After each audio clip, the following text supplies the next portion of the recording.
parando e analisar o discurso do Olavo. Fica sossegado. Beleza, nada a ver. Mas tem um canal no YouTube que se chama Fundo Eleitoral.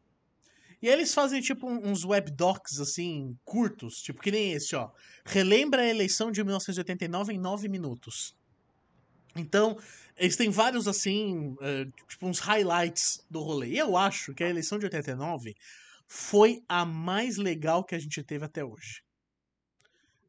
A mais legal, a mais legal. A de 45 foi legal também. Mas essa de 89 foi assim. Porque, pô, foi a primeira eleição em muito tempo que a gente ia votar.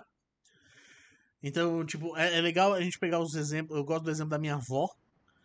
Que minha avó ela saiu pra votar em 55, não, em 60. Ela tinha acho que uns 20 anos. E ela só ia voltar a votar de novo com 50. A minha avó foi a primeira eleição dela, cara, que ela voltou pra presidente. É? Porque minha avó é de 45, e aí ela não tinha 18. Como é que é? Em 64 não teve eleição, né? Porque já era o João Não. Goulart, aí É, teve o era para ser. golpe. A eleição era pra ser em 65. 65. Ia ser É. a primeira eleição dela, como adulta, né? Porque eu não tinha Uhum. 16 na época, eu acho, esse negócio de votar com 16. Então seria a primeira eleição dela em 65. Ela ia ter a idade já para votar, e aí não teve eleição para presidente. A primeira eleição que ela foi votar foi em 89, cara. Já com. Quantos anos ela tinha? De 45 para Ela já tinha uns 89? 42, mais ou menos, 43. 44, né? É, acho que é por aí. Por aí. 44 anos, cara. A primeira vez que minha avó votou para presidente. Ela já tinha. E é louco, porque meu pai já votava em 89. Então, Eles já foram pra assim, primeira eleição deles juntos. exatamente, olha que bizarro, cara. A mãe e o filho foram para a primeira eleição juntos. Isso diz muito sobre o Brasil, né? Ah, é. Mas vamos lá, que essa eleição foi maluca, cara. Agora chegou a hora de confirmar. O Brasil já decidiu que vai mudar. É a vez do povo anunciar. Cara, e aí são duas coisas interessantes. 22 nomes se candidataram. Tipo, foi uma eleição com muita gente candidata. Tipo, teve muito candidato. Porque basicamente você não tinha uma hegemonia política civil. Então, assim, todo mundo chegou com chance. Todo mundo. Chegou com esse sentimento de ter chance de ser presidente. E, tipo, Collor era um manico político. Sim, Então, enfim. E aí tem uma coisa interessante também, que é a primeira eleição. Se 2018 ficou marcado porque foi uma eleição que mostrou que a internet agora é o principal meio de comunicação dos políticos e a internet é o que vai reger as eleições. Em 89, esse papel foi o da televisão. total. Foi a primeira eleição que a gente teve com horário eleitoral gratuito. Foi a primeira eleição para presidente, né? Com horário eleitoral gratuito, com debate, e que, de fato, foi a propaganda da TV que mudou tudo. Que mudou tudo. Um Brasil novo que vai E o Collor era, tipo, a chegar. figura da juventude, do novo, do moderno, né? Enfim, a revista Veja, a Folha de São Paulo mostrava muito isso. Melhor jingle de todos os tempos. É verdade. Olha o Brizola. Olha o Brizolão. Sei lá lá lá, sei lero lero, chega de incompetência, é maluco que eu quero. O filhote da ditadura. São boas novas. O velho Covas. Pra mudar é só votar em Mário Covas.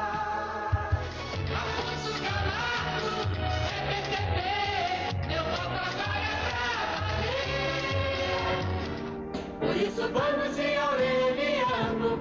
Em Aureliano o Bom, povo vai. ninguém liga pra Aureliano, então só fazer um É, comentário sobre interessante que o PTB, ele era um partido que era pra ser do Brizola. isso.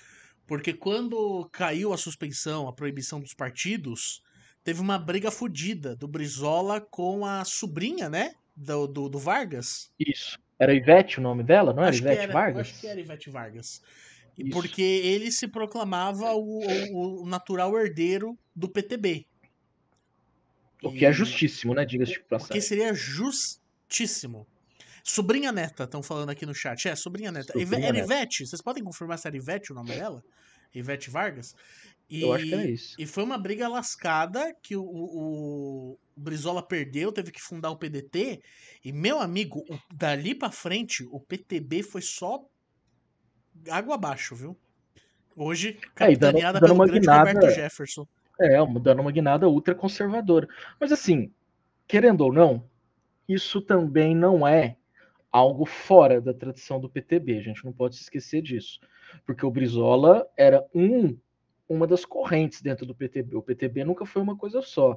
A gente precisa lembrar que quem fundou o PTB foi Getúlio Vargas. E assim, o Brizola era muito mais à esquerda, obviamente, que o Getúlio Vargas. Sim. Que nem de esquerda foi. Mas é que eu acho que dá pra dizer que o ápice do PTB pós-Vargas foi o João Goulart, né?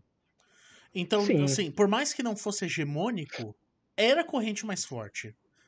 Era o trabalhismo. No fim do partido, sim. E era um trabalhismo que conversava com os comunistas, que tinha diálogo aberto com todos, sim. né? Enfim, o PTB virou uma desgraceira depois. A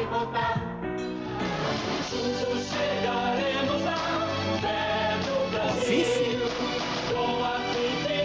Grande Afif. Afif Domingos. Eu conheci uma eleitora, cara, do Afif Domingos. Você o quê? Eu conheci uma eleitora do Afif Domingos. Você acredita? Bom, eles são muito poucos, deve ser bem raro isso. Então, cara, eu fiquei até grilado com isso, cara. Eu fiz algumas aulas de italiano, acho que fiz um mês de aula de italiano. E minha professora votou no Afif Domingos, cara. Minha professora de italiano. Deus sabe como a gente chegou nessa conversa, mas foi isso. Pô, é isso que eu tava pensando. Como é que você conseguiu chegar numa conversa em que, quem você votou em 89? Cara. É porque eu não sei, cara. Ela que falou, eu não puxei nunca esse assunto. Até porque quando eu puxava assunto de política sempre dava muito ruim, cara. Até que eu parei de fazer. Não é um tipo de conversa que. Aí tem uma coisa legal que tá mostrando um pedaço agora da propaganda do Ulisses Guimarães. Que o Ulisses Guimarães quis fazer um Vargas 2.0, porque a campanha de 50 do Vargas, de 49, acho que foi a eleição, ele tinha um jingle que era bota o retrato do velho. Bota o retrato do velho outra vez, bota no mesmo lugar. Bota no mesmo lugar. O sorriso do velhinho faz a gente trabalhar. Eu já botei o meu e tu não vai botar. E aí era meio que assim, tipo, fazendo a propaganda que o velhinho ia resolver os problemas em 1950, e o Ulisses, ele quis ir meio que nessa entoada, e aí o jingle do Ulisses era tipo, o velhinho é bom demais, No velhinho é demais. Pode ser no velhinho que ele sabe o que faz. Vai levar o Brasil, foi a pau que a subir e acabar com a molecagem. Chegou aqui. Dá um pause aí. Não só ele dialoga com a campanha do Getúlio Vargas 50, mas ele também dialoga com a campanha do Jânio Quadros. A ideia de limpar o Brasil. Sim. Porque o jingle do Jânio é o famoso varre, vassourinha, né? Então, vamos limpar a corrupção do Brasil. E aí é interessante que o jingle dele é uma marchinha. Isso. Que é um estilo que já tinha sido abandonado nos jingles políticos. Você vê que você pega a música do Afif, do Lula, do Collor, elas já são muito mais prospectadas para te trazer emoção, para ser impactante, para mexer assim, com o seu sentimento. Enquanto que o jingle do Ulisses Guimarães é tipo uma marchinha bem como era, tipo nos anos 50, nos anos 40. Tradicional, né? Exatamente. E aí, para quem aí é muito jovem e não tá preparado para isso, sabe quem foi candidato em 89? Silvio Santos.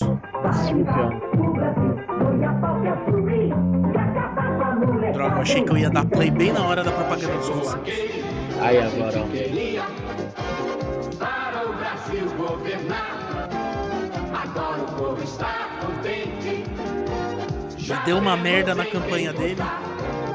Não foi nem na campanha, né? Foi na candidatura. Já era no período eleitoral.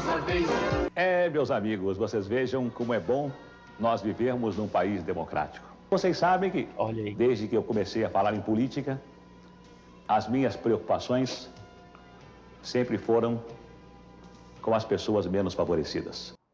Vendendo carnê do baú pra elas.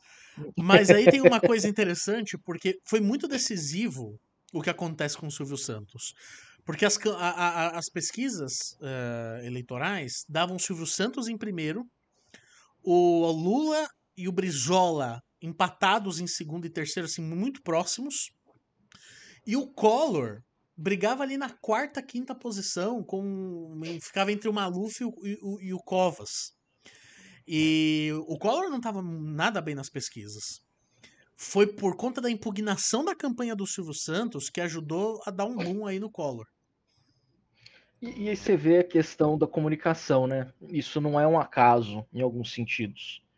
Porque o Silvio Santos, óbvio que de onde vem a popularidade dele, não é? É o cara que é o dono do SBT, é o cara do programa Silvio Santos e tudo mais, etc e tal.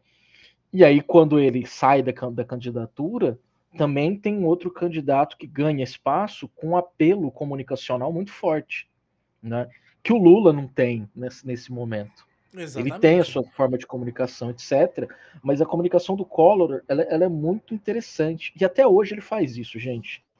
Depois, se vocês entrarem no Twitter do Collor, isso quem me contou foram meus alunos, cara. Meus alunos me atentaram para isso, eu achei isso muito interessante. O Collor, ele sempre tentou passar essa imagem jovial. Um cara moderno, arrojado, jovem, tudo mais. E até hoje, mesmo com mais de 70, acho que ele já deve ter mais de 70 anos de idade, ele ainda faz a mesma coisa. Porque no Twitter dele, ele assiste anime, cara. E coloca coisas de anime, etc. E meus alunos que me contaram isso. E você pensa, bom, o que significa um ex-presidente da República com mais de 70 anos assistindo anime? É óbvio que ele ainda quer manter a sua mesma imagem que ele tinha nos anos 90, final dos anos 80, começo dos anos 90. Comentaram no chat, essa semana ele postou foto tomando Skol na praia. Olha aí, cara. Cara, é uma comunicação nesse sentido. Eu sou jovem ainda. E principalmente porque quem tem Twitter, principalmente, é uma audiência muito jovem, que não faz ideia do que aconteceu nos anos 90. Porque por mais que tenha esse conteúdo na escola, o conteúdo do governo Collor, é um conteúdo muito rápido quando se consegue dar esse conteúdo. Então, sim, ele está tentando fazer uma reconstrução da sua própria memória dentro da internet. Meio que apagando, né, o que ele fez nos anos 90 e tentando reconstruir isso agora nos anos 2000. Pra quem tá assistindo a gente aqui na Twitch e pra quem tá vendo esse corte no YouTube, eu recomendo muito, muito um vídeo que o História Pública colocou no YouTube. Que ele tem um quadro lá chamado Por que Odiamos? E aí cada vídeo é falando de uma figura política do porquê que nós de esquerda detestamos essa pessoa. E ele faz uma aula muito boa. E aí tem um lá que é sobre o Collor. Que tem umas 2 horas, são umas 2 horas de vídeo, assim. Muito boa, muito boa. Então, se vocês se aprofundarem, que é algo que não dá pra gente fazer aqui, né? Mas vão lá e vejam isso, tipo, porra, porque é fantástico. Mas vamos seguir aqui. Vocês estão vendo?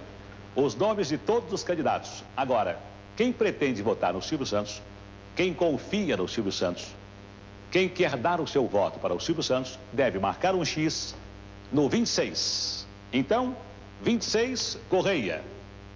Só que não é Correia, é 26, Silvio Santos. Porque e aí que deu a merda. É o Silvio Santos. Porque, na verdade, foi um problema na própria inscrição. Nos prazos, né? Uhum. Então, meio que assim, ele pegou a campanha de uma outra pessoa. Por isso que dava o nome do Correia. Minha gente. Ah, olha só. Uma nova política para o trabalhador. E não copia, como o senhor também jogou. E o senhor também disse. Não seja covarde, nunca fui covarde, o senhor me respeita. Não se respeita. O senhor me respeita. Respeita o senhor. Eu vou dizer uma coisa, me incomoda muito quando debate político na TV vira circo. Mas eu vou passar um puta pano, porque o ódio que eu tenho ao Calhada, ao Caiado é tão grande que por mim, o Brizola passaria o debate inteiro gritando com ele. Então não fale aqui, o senhor está enganado. O senhor me trata com sério. O senhor está pensando aqui dentro. O senhor está acostumado a ficar gritando com qualquer um. O senhor está muito enganado comigo. Tá bom? E a Marília, tipo, no meio do... Esse debate foi maravilhoso. É o que o Brizola chama o Maluf de filhote da ditadura. Filhotes da ditadura. Porque eu tenho 5 minutos, não lhe dou a parte. Não lhe dá a parte. Não pode dar a parte. Não lhe dou a parte porque ele é antirregimental. Não lhe dou a parte. É antirregimental, não dou. Não lhe dou a parte. Eu sou não tem coragem de defender a ditadura. Não tem coragem de defender seus chefes. É uma pena que é um desequilibrado. Passou 15 anos no estrangeiro, não aprendeu nada. E o pior é que não esqueceu nada. O pior é que não esqueceu nada. Isso que é o pior. Continuou. Olha que grave, cara. Você passou 15 anos no estrangeiro e não aprendeu nada. Ou seja, no Brasil você não aprende. E ele fala como se o Brizola tivesse ido passar férias, né? Passou 15 anos no estrangeiro, foi fazer intercâmbio. E não, né? Tipo, porra, ele tava exilado.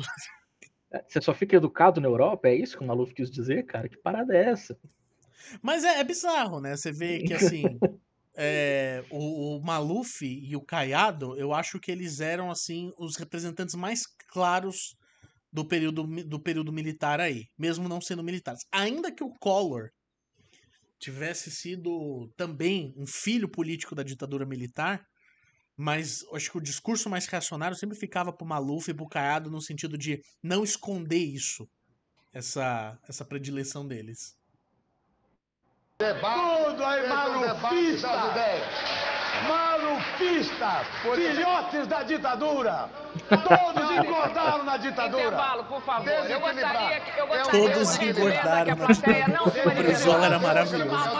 Intervalo, por favor. Intervalo. Tempo bom, né, gente? Interrompemos nossa programação para transmitir a propaganda eleitoral gratuita. Atenção! Daqui exatamente Olha a 13 ele. segundos Olha vai só. começar o espetáculo. É o filme bolorinto da política tradicional brasileira. Propostas belíssimas, nenhuma será cumprida. Aliás, sempre foi assim. O meu nome é Enéas. Marcão, o Marronzinho, pergunta pra você, Marcão. Enéas era um conservador de verdade? Era, com toda certeza. O Enéas era super conservador. E isso é interessante, cara, porque existe nos meios bolsonaristas uma certa recuperação da memória em torno do Enéas. De que muitos dizem, inclusive, que o Enéas foi o melhor presidente que nós não tivemos. E ele já vem com esse discurso antissistema, muito forte, só que numa pegada que era do Bolsonaro, em alguns sentidos, que o Bolsonaro abandona em torno do liberalismo, que o Enéas não. O Enéas é um cara que é um nacionalista, era, né? Um nacionalista de direita. Até o nome do partido, o Prona, o que era Prona, cara? Era Partido da Reconstrução da Ordem Nacional, Prona? Era alguma coisa assim. Reconstrução Não da Ordem era isso? Nacional, alguma coisa assim. Então, quer dizer, o discurso antissistema já estava ali. Ele chama da política de mofada. Existe uma política mofada e eu vou resolver os problemas dessa política mofada. Então, quer dizer, as ideias do Enéas já estavam circulando ali, essas ideias conservadoras já estavam circulando no final dos anos 80 e no começo dos anos 90. Então é interessante a gente olhar isso, porque o Bolsonaro ele não surge do nada, o bolsonarismo não surge do nada.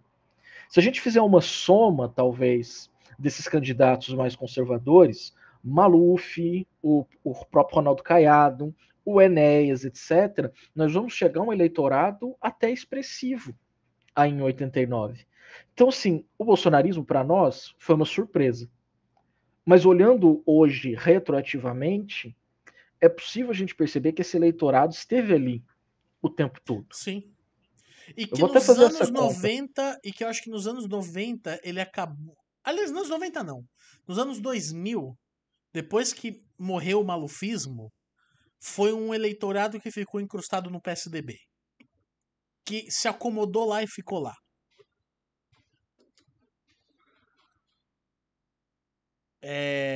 Pô, esse daqui que tá aparecendo é um marronzinho. Vou falar do marronzinho. Fecharei por 6 meses todos os bancos privados desse país. O maior câncer. Enquanto os pequenos empresários estão à beira da falência e brasileiros passam fome, os banqueiros enriquecem com a inflação. Pô, o marronzinho, cara, ele teve uma sacada muito boa. Ele comunista. Ele fundou um partido chamado... Ele foi candidato num partido chamado PSP, Partido Social Progressista. Que, na verdade, antes da ditadura militar... Antes da ditadura... Era antes? Ou foi depois? Quem fundou o PSP, o antigo PSP, foi o Adhemar de Barros. Adhemar de Barros. Que também era Partido Social Progressista. Quando o PSP acabou, o Marronzinho foi lá e registrou o PSP, um novo PSP no nome dele. E, cara, ele era uma figura. Ele fazia a campanha de rua usando mordaça. Falando que era porque a mídia corporativista dava pouco tempo pra ele na TV e tal. Então era como se eles quisessem, tivesse um complô da mídia pra calar o Marronzinho. Mais pra frente eu acho que ele foi preso por estelionato, mas enfim.